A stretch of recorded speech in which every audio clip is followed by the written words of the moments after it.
Well, welcome to another edition, special edition, KARLS Korner.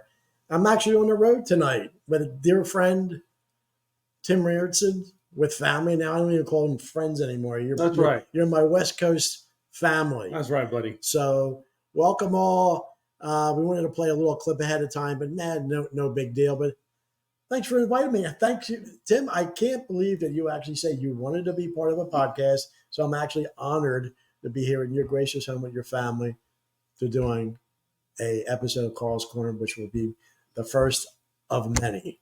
Welcome, everybody. My friend Tim. Carl, it's good to be here. It's hard to believe it's been 4 years plus since we met at the ballpark.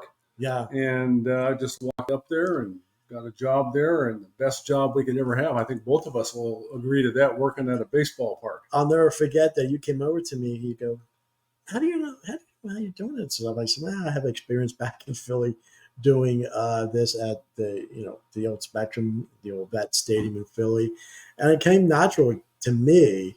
So and then we've had a friendship since then. It's been 4 years for that, and I'll just show this little picture of the crew that we had here at the Lake Elsinore Storm.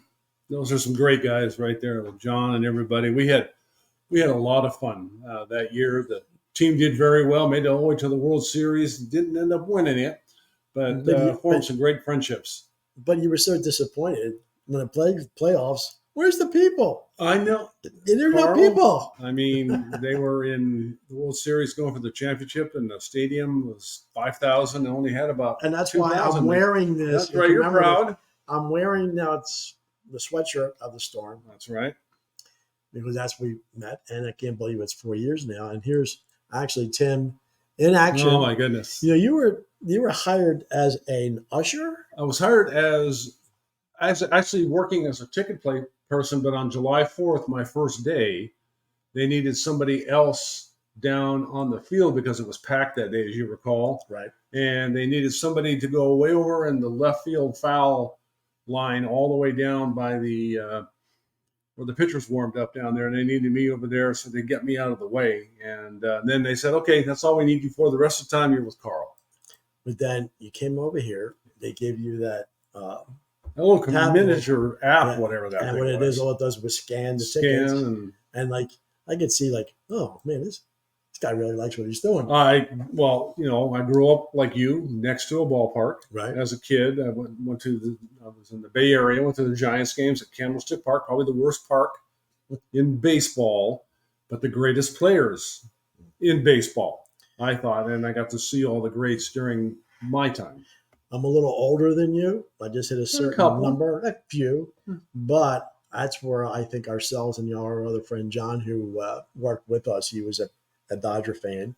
We had a Dodger, a Philly, and a Giant fan. I mean, That was great. And I have to say that I was able to actually watch the greats from the 60s that come into the old County Mac Stadium in Philadelphia, like your Giants with Willie Mays, McCovey, Cepeda, and good old Marichal. Oh, yeah.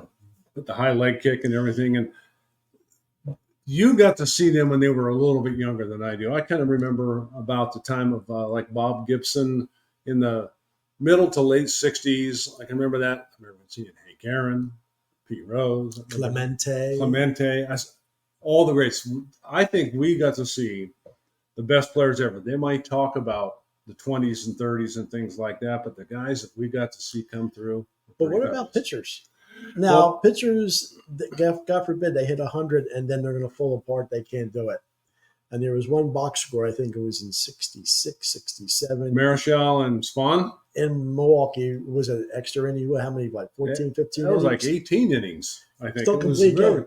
A complete game. 200 pitches for Marichal, I remember. And Willie hit one out to win the game. Yes. And for our fans that we're going to hopefully be able to get it for our first one, we're going to be talking sports. We're going to be talking about life. Sure. Probably not politics because it's too volatile. There's enough of that out there right now. There's too much of that garbage because then we could, get off. But good news, good life. Sure. And music. Both of us were very influenced by music as young people. Tim, now you were, just give us a little bit of your background. Okay. Who where you came from and how you, with your family and everything. Well, a background, born in North Dakota, don't remember anything about it. The California boy for 60 plus years, Bay Area for those formative years till I was a teenager, right by Candlestick Park. And my stepfather was a musician in the Bay Area and got me interested in music. And of course, back then, San Francisco, the summer of love, Haight-Ashbury. I remember all those things pretty vividly, and I hated every moment of it because Haight-Ashbury was not my thing as like an 8, 9-year-old. When I was younger, you pronounce it hate. I thought it was H. Hate. No, I hate you. And then when I finally saw that Haight-Ashbury, yeah, like, oh, it's HE. yeah, Haight-Ashbury, and it was quite the place. But the music, back then for me it was Creedence and Carlos Santana, of course the Beatles, and music like that I grew up with. And of course my stepfather was probably the greatest piano player that I've ever seen. He was a professional musician back in the 50s, cut a couple records, nothing serious, but you name the song, he could play it. And that's the one thing that I really got out of that was the love of music. And it carried through in my later years when I moved up into rural California.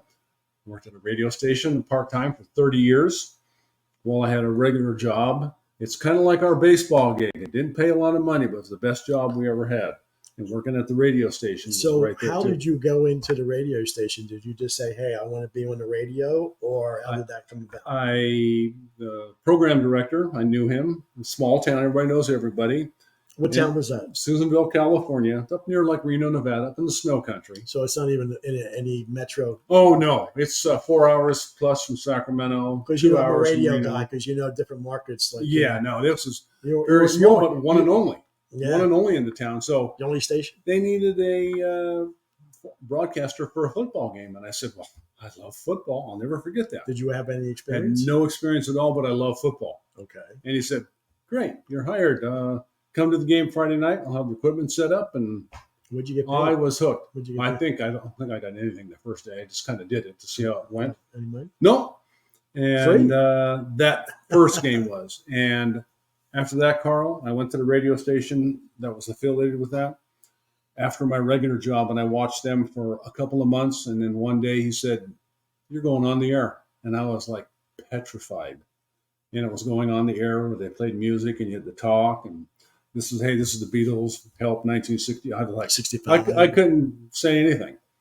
And it was because they put me on at from 6 o'clock at night till midnight. So it was great because I was not near the people. But man, that turned into a love affair of radio and music. That I still to this day, the music part, I still have. Yeah, well, I have to thank this man right here, Tim. He's been so wonderful as a friend. And then a year ago, you had tickets. You had season tickets down in San Diego. So one day you go, would you like to go to a game? And then who's your team? I go, well, Philly. I'm a Philly guy. One thing. So actually, with the power of our cell phones and everything, that we.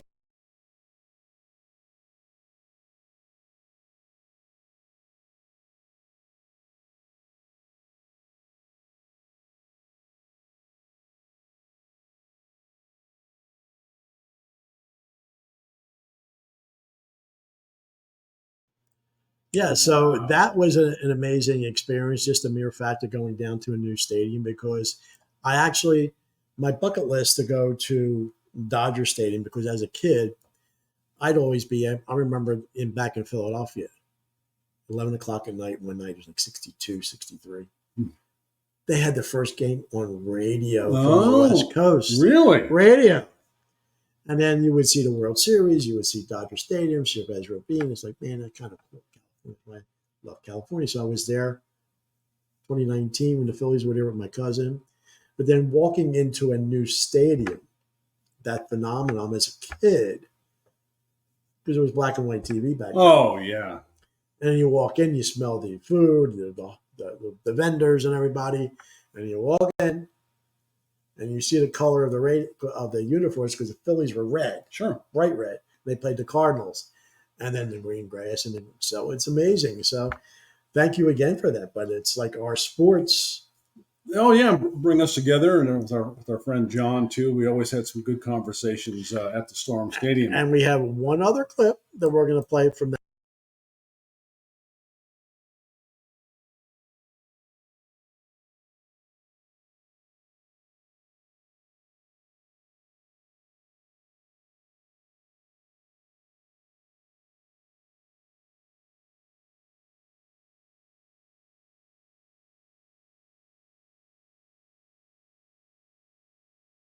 So that's a 2022 version of Yes. what I went through in 1963 back in Philly. But it's still at this age, you still get the same feel walking in because there's something magical because we love sports. We played sports. I wasn't that good, but just to see that live, and then it was wonderful. So thanks again. Well, I had the same kind of thing, and my son always remembers his first game. He remembers going to a Reds game with the Giants, and he remembers seeing the grass. It is so green. You can smell it because they just cut it and manicured. You get the vendors, hot dog, and you smell soda, beer. I mean, nothing like that. Well, I don't know if younger generations appreciate any of that. I think they maybe take everything for granted. We have the cell phones and they can see whatever. Well, you order everything on there, Carl. I mean, even at the ballpark. Right. You don't have to go anywhere. You can just place your order, and I don't think near as much fun as it used to be when we were kids. No, because it was a happening. It was an experience to go to, Now it's the cool thing to go to. If you're, even I'm a Phillies fan and they made it to the World Series a year ago, but a lot of people, not that they're front runners. Oh, sure. Look at me, I'm at the Phillies game. But there's diehard fans that went when they were horrible. Sure. In the 70s, the old Vet Stadium, just to go to the game. Well, obviously less expensive to go there. I was very fortunate. I was a Flyer season ticket holder if we talk hockey down the road. But a friend of the family was one of the parking lots there. So they were only charging $2 to park. But I would pull up, hey, with a date, whatever. Hey, Carl. And he moved the car and I parked for free up front. But it's all part of the old way. But everybody who sees this down the road, we're going to be on my platforms. YouTube, Facebook. I'm sure Tim will probably have it on his Facebook then. This is our first one, our inaugural. Yeah, I can't speak tonight. For KARLS KORNER, but my friend Tim, I think we're going to be like maybe a weekly guest on here and talking about whatever we want to talk about. And I just wanted one little thing. Now you see my friend here, Tim. He's got his beard. He's ready for the holiday. It's November the 29th, but this is last Christmas. Oh. The way it was. About 30 pounds more for me and the beard. And is that my pasta and the chicken cutlets? I'm telling you. And the chicken cutlets? This guy right here with the food and how he cooks. Yeah. But the thing is, I'm like a one-trick, not much else, but I could do all. Yeah, we're okay with that. Yes, and actually that's enjoying the pasta, the big ziti, with the chicken cutlets. So man, those are some great times. Our family that we live with our daughter, and we have a gigantic house here, and we've got grandkids that we're with, and you're part of it, as well. And your gracious wife I gave her little orders. Wife. Stir the sauce. No, stir the gravy. But so going back a little bit, we met at the Storm, 2019. And then you graciously, your son-in-law was retiring from the Marines for 20 years. And you asked me to take pictures for that retirement party, which was wonderful. And I know your granddaughter, Shayla, who is bopping around here. Yeah. Only about a year old there. Yes. But you have an amazing family. Yeah. We're blessed people, my wife and I. Yes. With 23 grandkids. 23. With grandkids and great-grandkids combined. We have 12 grandkids and 11 great-grandkids. And that's truly amazing. So we have 23 and 23. Don't know if we're going to have 24 and 24. Some people are going to have to get busy for that to happen. But, man, it's great. But the grandkids are wonderful. Well, it's a gracious life. My life went a little different turn. But, hey, all your kids and grandkids make up for the ones that I Oh, Shayla loves you, buddy. Every time is Carl coming over? And actually, now we're live, and here she is. I have her come around, Shayla. Come here, honey. Come around in the middle. Over here in the middle, in front of the microphone. Come over here. See, we're not scripted. We're, this is not a radio. We're not commercials. So say hello to the people. Now, we're just recording. Nobody's going to see. But so you saw the picture of when she was how old? A year. Remember that one? 1 year old. 1 year old. So you don't remember that, right? I do. You do? You remember everything, don't you? Well, good. Yeah. But see, here we are. at this first one, but then down the road we could do one. Carl's Corner could go in any direction we want to. You want to do one with kids? Have a kids corner with Shayla. Yeah. We could have a little logo with that up there. We could do maybe a little bit of introductory 3D video for you. So hey, watch how Gramps and your Uncle Carl put this all together for you. We could come, start you. I don't know how young is the youngest podcaster. You watch them on YouTube, and they're pretty young, aren't they, honey? Those girls, some of those kids you watch are pretty young, huh? Yeah. Okay. Yeah. So everybody, Shayla, she's saying hello because she'll be back in further episodes, I'm sure. Say bye to everybody, honey. Bye. Bye. Oh, the big girl.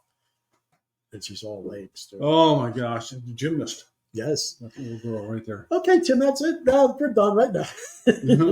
No, that's the highlight of everything. I do have a sick sense of humor, so I come up with some goofy stuff at times. That's all good. But so where do you want us to go? Where do you want to go? Continue this conversation. Let's talk a little bit about music, if you want to, a little bit, because you and I both have kind of a background in that, and I know a lot about music. I didn't get to see a lot of them live because I was a little bit too young, but my later years when I was at the radio station where I used to live, okay. Of course, I played everything from the 50s up to the current. Was that FM? It was two radio stations in one. You talk on one, it was AM, it was oldies and pop, and on the FM station was all country. Okay. And country was just starting to change then to go from George Jones, and then George Strait started coming country in. Western, yes, and then the straight country. So then Garth Brooks, Alan Jackson, people like that started coming in, and to me it was a little more rock and roll than country. Okay, which kind of grabbed me because as a rock and roll kind of a guy, the music I grew up with in the '60s and the '70s kind of hit me. So, who was your favorite band? Well, the early Beatles. I was very much an early Beatles until around Sgt. Pepper and Yellow Submarine and things like that. A little bit too much for me, I guess, because I go back to the Haight-Ashbury times. I know the influence on a lot of that.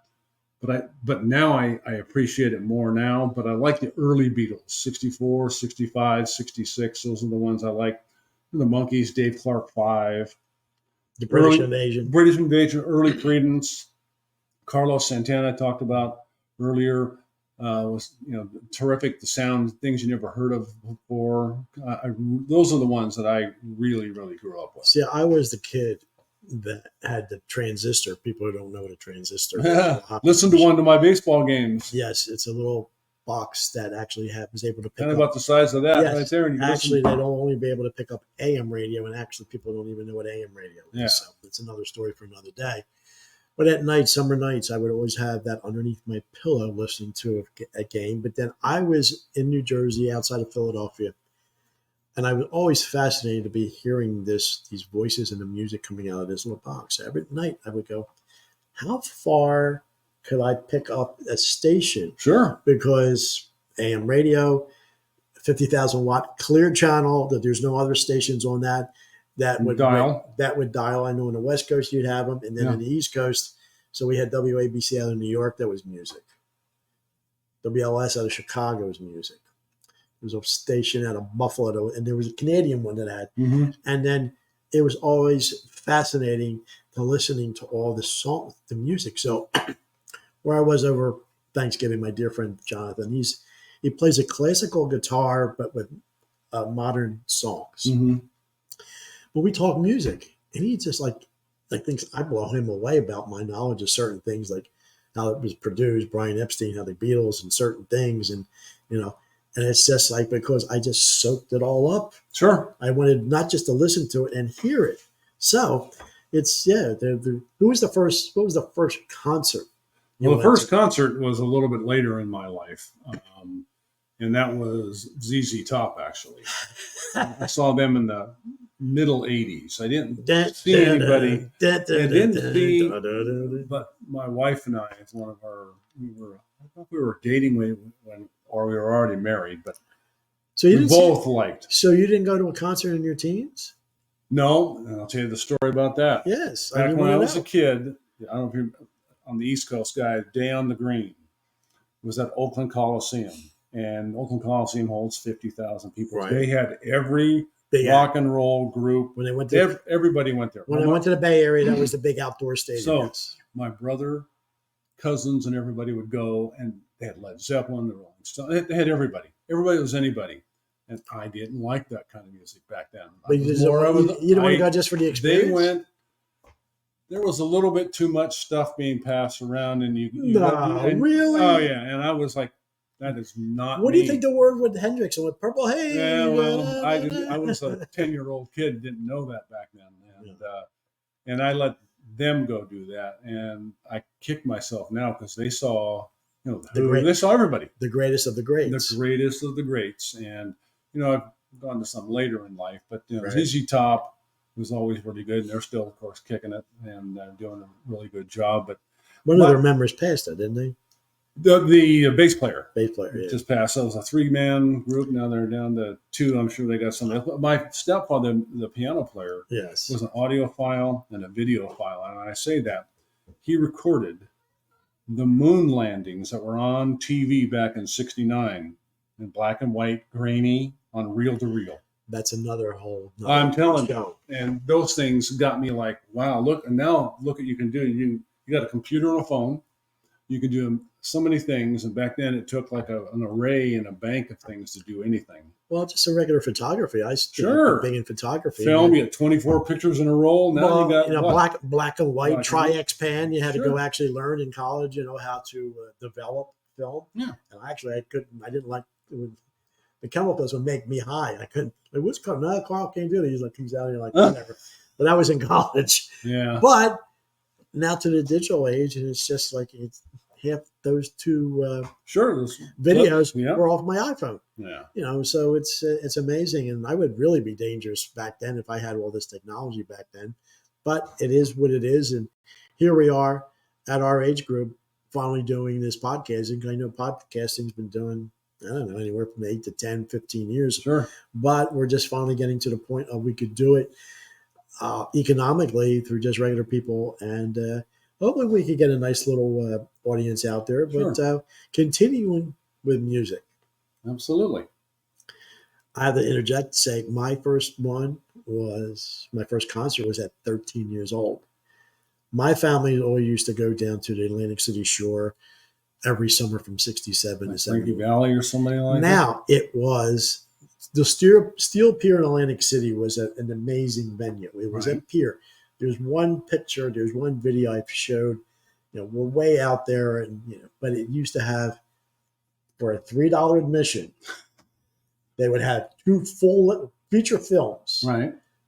An act, food and everything. Yeah. So it was Motown Review, really, Supremes, Four Tops, Temptations. Oh, now see, at 13 years old, that's like as good as it gets right there. I like the Motown, the early up to the early 70s of Motown is about as good as it gets. And that's where in Atlantic City you would have the little local stations with music, and then you'd be able to pick up some of the Phillies. But that's when I got into WABC 50 out of New York with Cousin Brucey. Everybody's heard of Cousin Brucey, oh yeah, and Harry Harrison and all those famous DJs out of New York.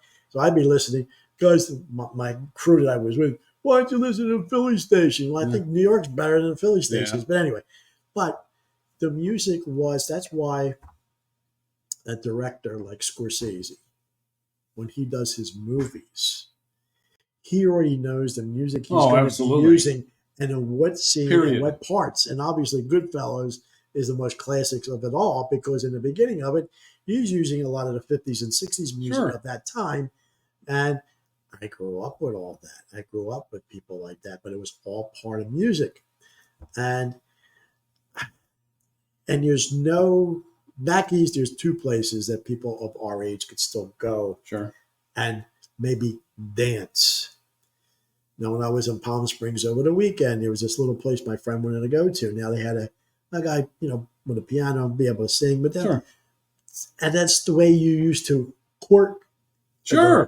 They used to romance a girl if you could, and now the music is out of its mind. people don't That's know. putting it not very kindly. You know me, I'm on a rant. Carl goes on a rant. So anytime, Tim, you want to just say, Carl, let's go this way. No, I You know, and it's just, I am an old guy, you know, it's like, you know, but I wish, well, if anything, I've had a lot of great memories. And when I moved from one location to another the last 4 or 5 months, no TV. yeah, Been it's wonderful. all I have XM radio. sure. I put on my little buds and listen. I go back my mind, and it's actually therapeutic. Not thinking about politics, the world's going to blow up, and then having friends that we communicate Yeah, on the same level. You grew up on the West Coast, I'm the East Coast, but same feelings. So, sure. but I guess my extensive knowledge of concerts was a lot more. I've gone to a lot more concerts. Well, and plus, I think your security and things that you got when to I worked at see. the Spectrum, and I Yeah. know I actually went, I have it on my phone because I remember somebody was saying, well, Eddie Murphy never played the Spectrum because Maniscalco, the comedian's doing very, very well. Sure. He's selling out arenas. Andrew Dice did. I said, well, Eddie Murphy did that before all those guys. Sure. I said, I worked Eddie Murphy at the Spectrum. I said, oh, there he goes. It was in April of '85. Anyway, the greatest one was Live Aid. We could probably we could do a whole show on Live Aid, and it would me and my cousin, and we all thought, well, all right, just another show, whatever. It's a benefit, blah blah blah. But it started at 9 in the morning. We knew it was going to be in England. We had to be there at 5. They opened the doors at 7. Yeah. We had to be there at 5:30. So even in July, it's still dark. So I'm going, and I'm going. So we had special parking, and all of a sudden you could tell, oh my God, it's a festival already. Already. Kind of like Woodstock almost. Yes, an organized Woodstock. Yeah. And then going there, and then going into, and then I'm always fascinated by how things work. How we walked in, because the Spectrum itself, the arena, was used as all the people that worked in the stadium where they'd be able to take their breaks, eat. Sure.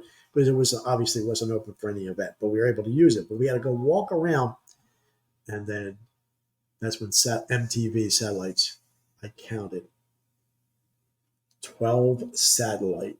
Oh my God! Oh, really? Uplinks, downlinks. Because remember, you still had London. Yeah, that started 5-6 hours ahead of us, and everything. And the engineering of the technology of it, and then you see the whole back end, where all the artists were, and them other friends of mine that were in the radio, in the TV and radio business in Philly, or backstage. They had all those passes, but that experience, we could do a whole show on that, because we could show every time, because Madonna was there, Clapton was there, and actually Phil Collins did both.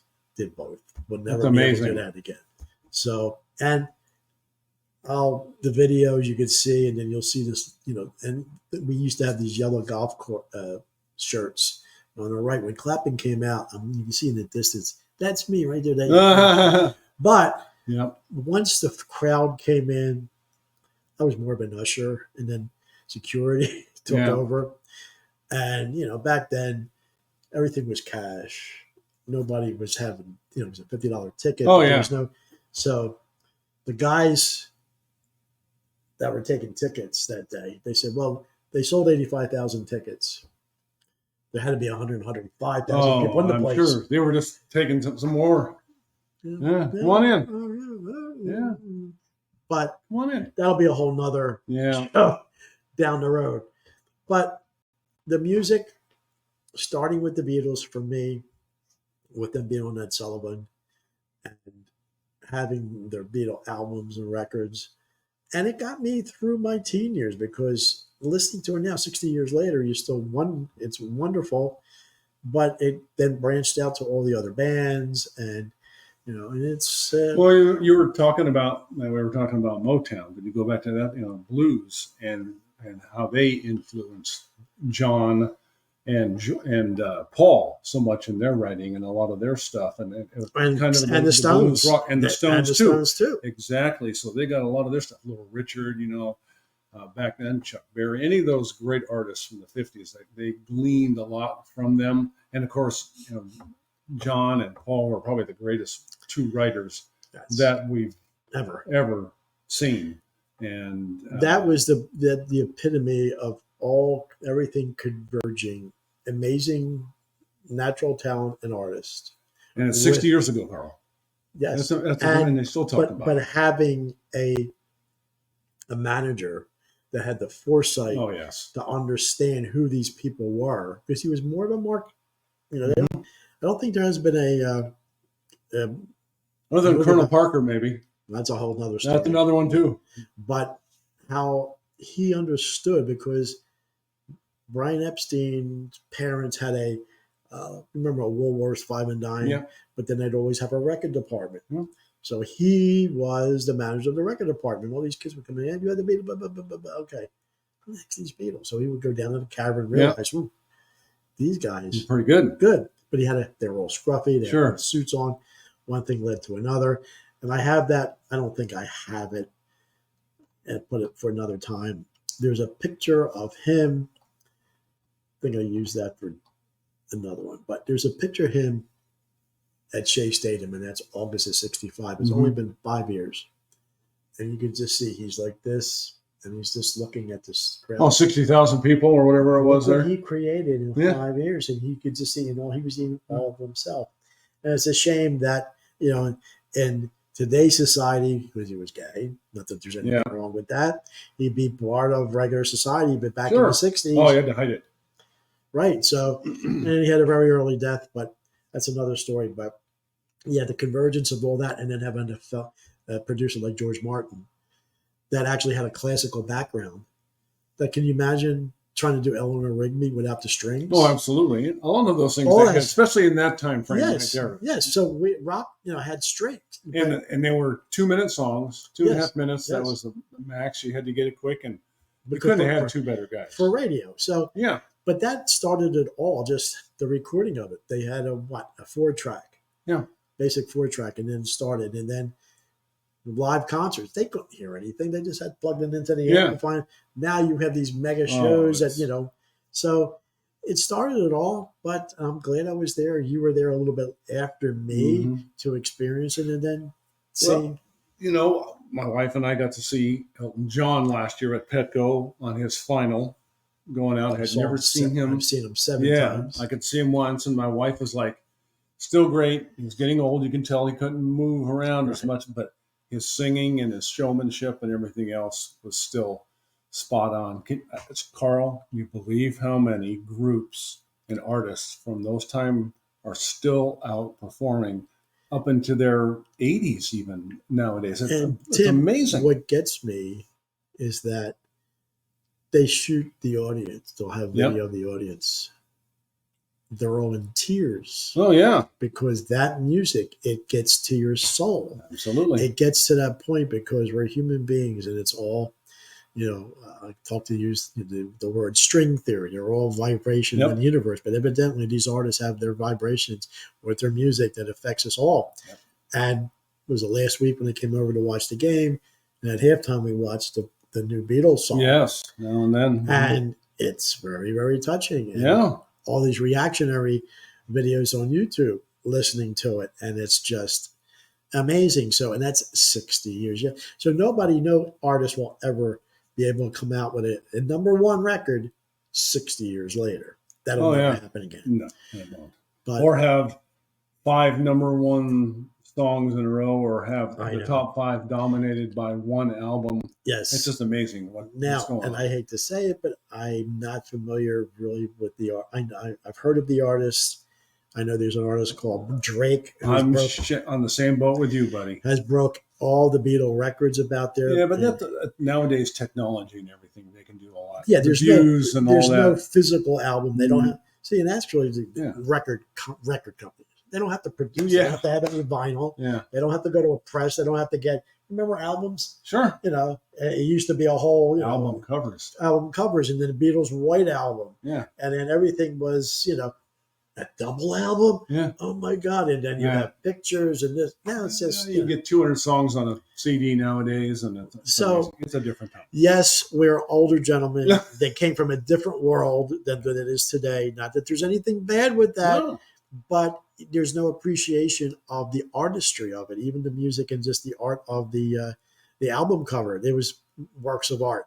You know, you look at the Oh yeah. Beatles Revolver. You know, Klaus Warman did all that sketching, and Mhm. and everyone. You know, I know Zeppelin.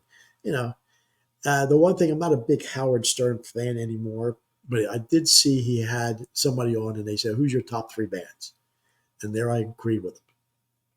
Beatles. Beatles, Who? Stones, no, Beatles, Stones, Stones, and Zeppelin? Zeppelin. Yeah, I can understand that. You can throw the Who in probably the top 5. and a I little bit. saw the Who, September 20th, 1982, Philadelphia JFK Stadium, 3 years before Live Aid, on their farewell tour. I think they're still on that farewell tour. And Did he they- break his guitar?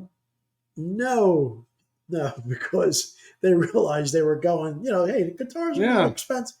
No, that was like in the 60s. This 60s. was the 80s Sure. now. Sure. And after that one time, you know, he used to, Pete Townsend we're talking about, ladies and That was gentlemen. on Sloan's Brothers, wasn't it, when he first did that? No, TV show? yeah, what they were doing it though, but then they actually ended up having like a pyrotechnic go off Yes. and blew his eardrum out. So he had a problem with that too.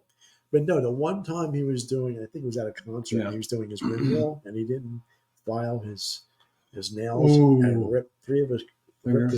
his nails off while he was Oh, my doing his goodness. windmill. There goes your guitar. But then, you know, and then look, their bass player, John Entwith, Yeah. first bass player that ever played lead.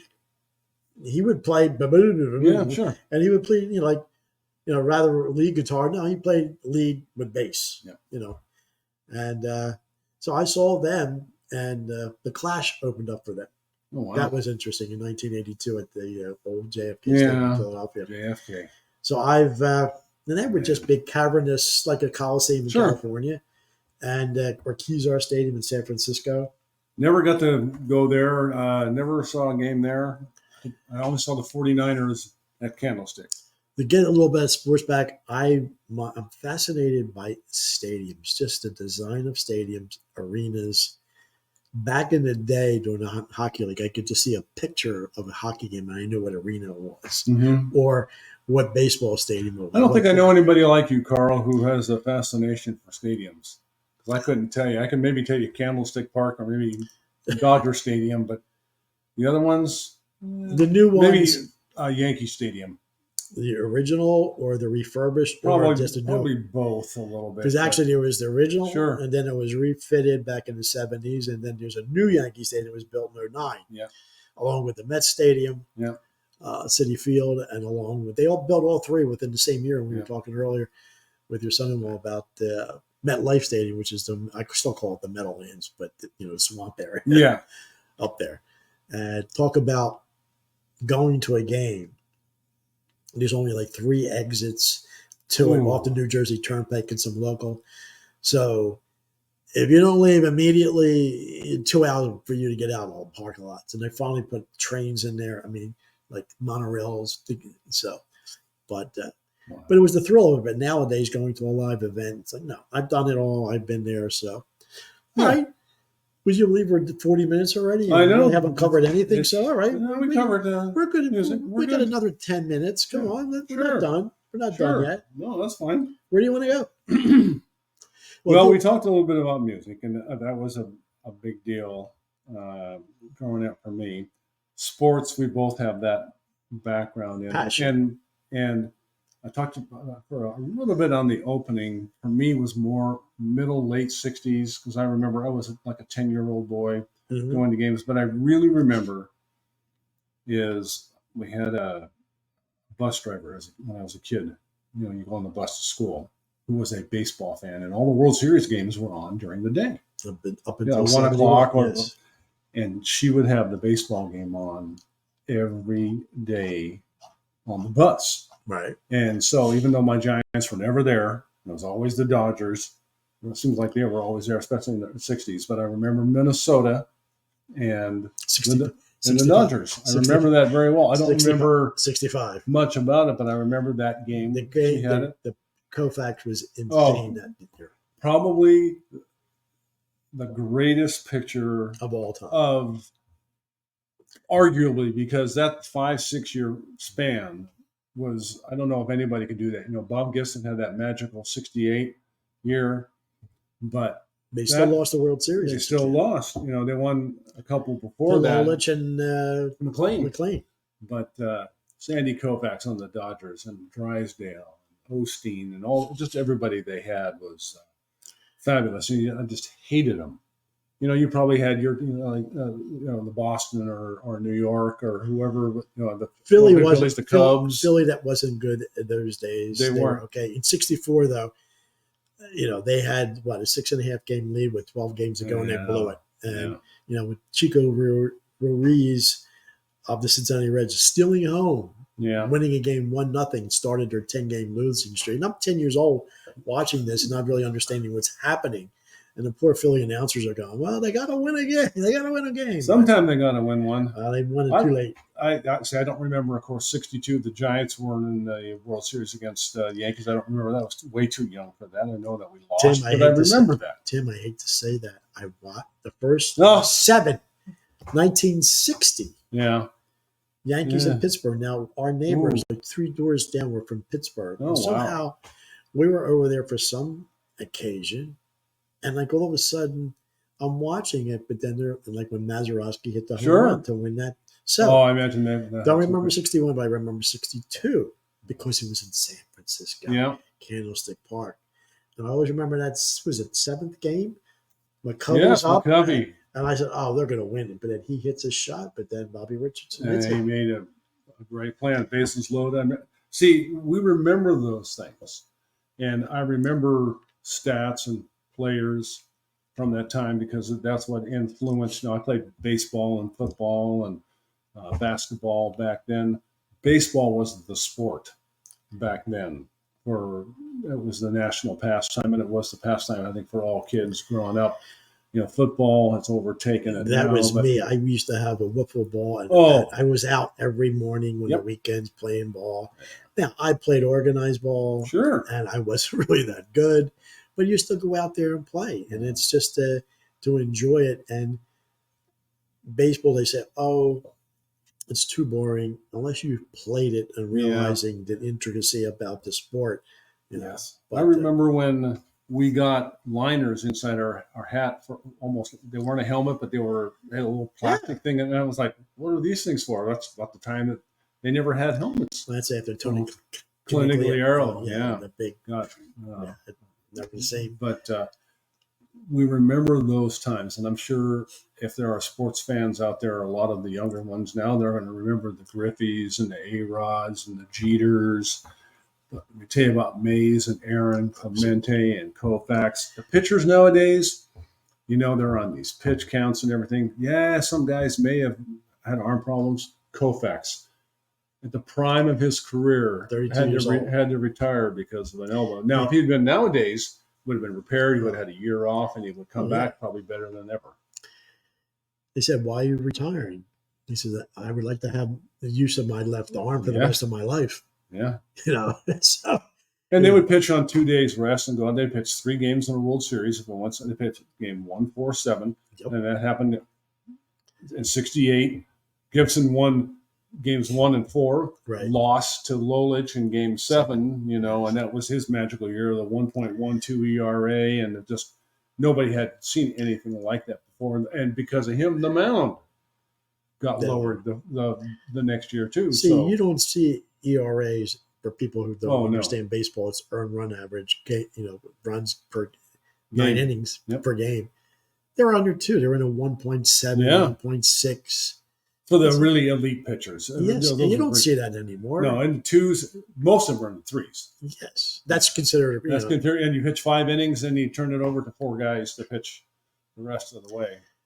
I still love the game, but when they instituted extra innings and you had to have a designated second, a runner on second, Really?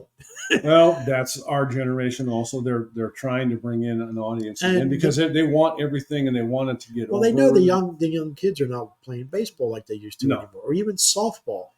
A good buddy of mine back in Philly, big sports guy. He was a good friend. You probably heard of. He played for Boston, Seattle. John Marzano. He was a catcher. He was good friends when he went to Temple University and everything. But he said back in the day, there used to be 20, 30 softball league Sure. teams, guys just playing. Yeah. Nowadays, if there's 3 or 4 softball games, Yeah. teams, that's it. Nobody's doing it anymore. That damn phone is destroyed a lot Yeah, of we things. can talk about that. And, And just a mere fact, no, get the virtual reality of gaming. No, go out and actually go out and do it. That's why it was so much fun last year when we got to go to those games. You got to go to Old Town there. We got to go to old spaghetti factory, Yes. and wasn't quite up to yours, but it was still good. But it was funny. We had I picked him out. I knew the guy was from the East Coast. Yes. Our waiter said, "Yeah, he's from mine." Yeah, I'm like, like 35 miles from you. And I could always pick out an East Coast guy. Yeah. Because he just had that. I don't know. That swagger. air about him. Air about him. Like Yeah. I guess I've been told I have an air about him. Yeah. About myself. A lot of fun. It was a great time growing up back then, and we live and die almost with your teams, Phillies, Yes. Giants. Yes. So and that's the way it was. And it was football great. now, I know this coming Sunday is your Oh, beloved boy. 49ers and my amazing cardiac guys, the Eagles, and hopefully, they got the We have a best better one. game than we did last time because our quarterback got hurt in that game, and Yes. that was kind of that was it after that. But But look, that shows how any team without a good because look at Oh, all the my quarterbacks that went down this past couple of weeks, yes, and then your team's decimated. Yeah. They don't have good backup. Yeah. Look, all the sports are all watered down. Every sport. And I'm online now. Everybody's trying to coronate LeBron James as the greatest basketball player of all time. absolutely. And I He's a very good player. But He's one of the best of the common era, the modern era. But I said on my list, I don't think he would make my top 10. Yeah. And I guess it's just so many years. I remember, watching basketball because you played basketball. You said did. that was your Through high school. I was years later. I realized when I watched live, the Russell Chamberlain back in Philly. I got to see them too as a kid. Yeah, when Walt was out here for a couple of The years. Cow Palace in San Francisco, When he was- horrible place. Yes. Horrible place. They call it Cow Palace because they used to have Stockade. cows in the Yes, yes. stockyard, and it was just. But we got to see the greats come through. Yes, and actually, but the Sixers when because the Chet Walker. the Warriors. Look, people, the Warriors now they don't realize they started in Philadelphia and moved out there in '62. So they ended up bringing the old Syracuse Nationals to Philadelphia and changed their name to 76ers. Then they brought Wilt back to Philadelphia, and they finally won in '67 and annihilated the league back in, but it beat the Warriors for the final. I think they've been in 4 straight. So, but yeah, Tim, this has been wonderful. We're at 48 minutes. We are 2 elderly fellows who have a heck of a I'll lot. look better maybe the next time or two. You're not going to shave though, right? I'm getting rid of that right after Christmas. After I'm done doing my Santa Claus. After Christmas. Yes. Now you are definitely going to be doing. Here at the home, I'm going to be doing that. Yes. I'm actually wearing my Santa hat Okay. out and about, and I'm getting lots of crazy looks because I'm not heavy enough But to be. I'm tall. Yes. I'm not heavy enough, and they're like, you know what? That looks pretty good, that beard. Yeah. So. Well, I'm going to post something in another week or two. There's a fella on the East Coast who's really funny about saying that Santa's had some difficulty with his gambling debts. Yeah. And they've replaced them. So there's a guy that I'm going to push up in the next couple of days about stuff. But Tim, what are we going to talk about in subsequent podcasts? Well, Carl, I'm really good to continue on with what we have, but anything that's going on that you'd like to talk about with me, current, we can talk about. If you want to talk politics, I'm cool with that. A little background also. I had a weekly political show on that radio station I worked with before I went to work at my real job. This is a fun job I got. So what was your real job? Tell us about your real job. I worked for the Department of Corrections in California, retired. And I loved it. Loved it. We paid the bills. It was great. The radio was a fun job, but I had a political talk show, and I can talk on that forever, and I can do it in a way that's not hurtful to one side or the other. Where I think is best, rather than just get into today's politics, I like to go back to where the world we are, because just was the last week and a half ago, you go back November 22nd, 1963, which I remember that day. Everything changed that day. Yeah. And then I was taking a nap in kindergarten. Let me tell you that right now. Okay. That's what I remember. I don't remember that day. I remember the funeral because it was on all 3 TV channels. Well, what we're going to say could be a preview of some of the things, but I remember I was at Catholic school. I was in 4th, 5th grade. I'll forget. So I think it was like mid-afternoon, and all of a sudden the Mother Superior comes in. Oh, yeah. And brings over to, okay, we're going to be dismissed early today, but we all have to go into the church, and the Monsignor is going to address the entire school. Okay, we all get in there and what's going on. Oh, my. And then he mentioned about the president was shot and was killed, blah, blah, blah. But then a little on the side, I'm hearing the nuns scared, like, oh, the Russians are going to take over. The Russians are going to. But here at 10 years old, my my uncles were in the war. We used to watch. Even at 10 years old, they said, Russians are not going to take over. The president's dead, but the Russians are not going to take over. And then how everything changed since then, about me understanding about the world, where money comes from, and the powers that be are above everybody. That's what I'd like to talk about. Yeah, sure.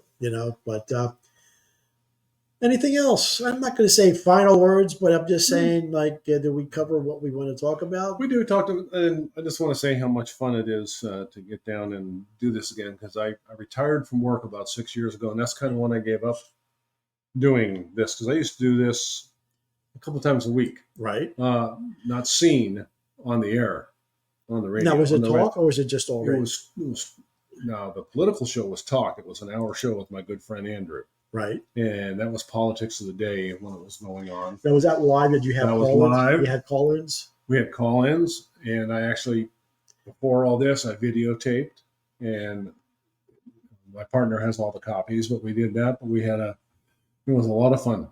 And, we lean one way over the other, but we're very fair to everybody. Let anybody who wants to talk about anything talk.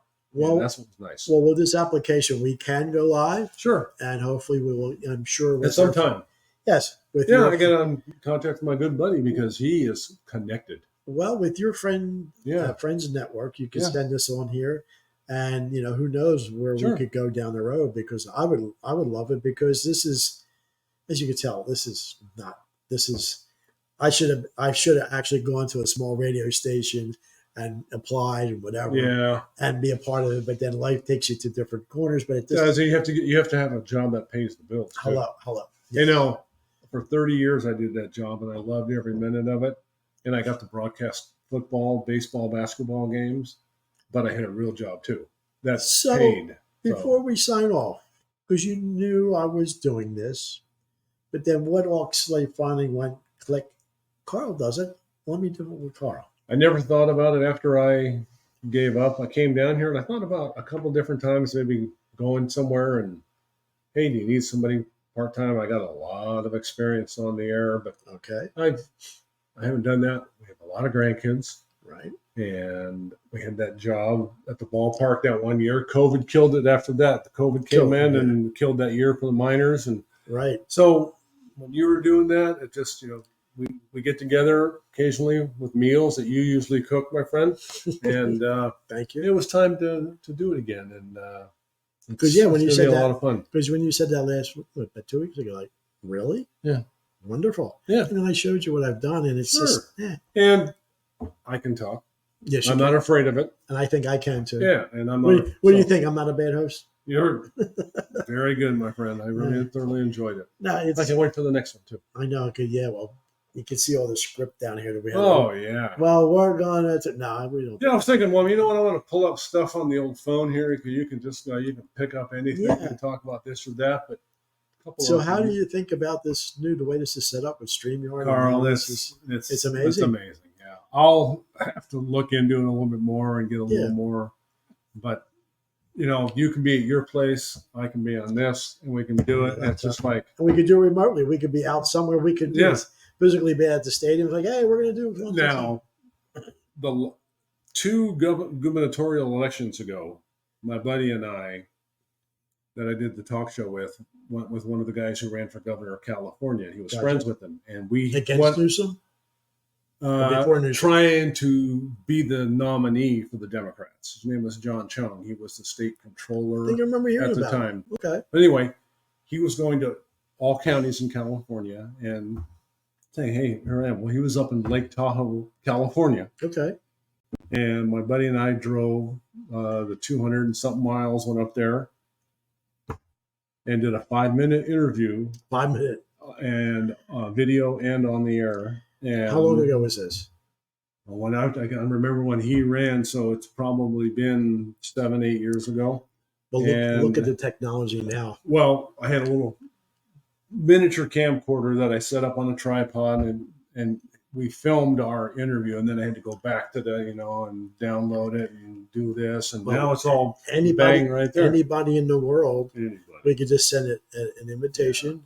We'd like to come on. They would come on by phone, whatever, and we don't even have to leave anywhere. So we had a really good time with him. We actually interviewed him another time. He came up to the county we lived in and spoke at a couple different places, and we took him to the local newspapers.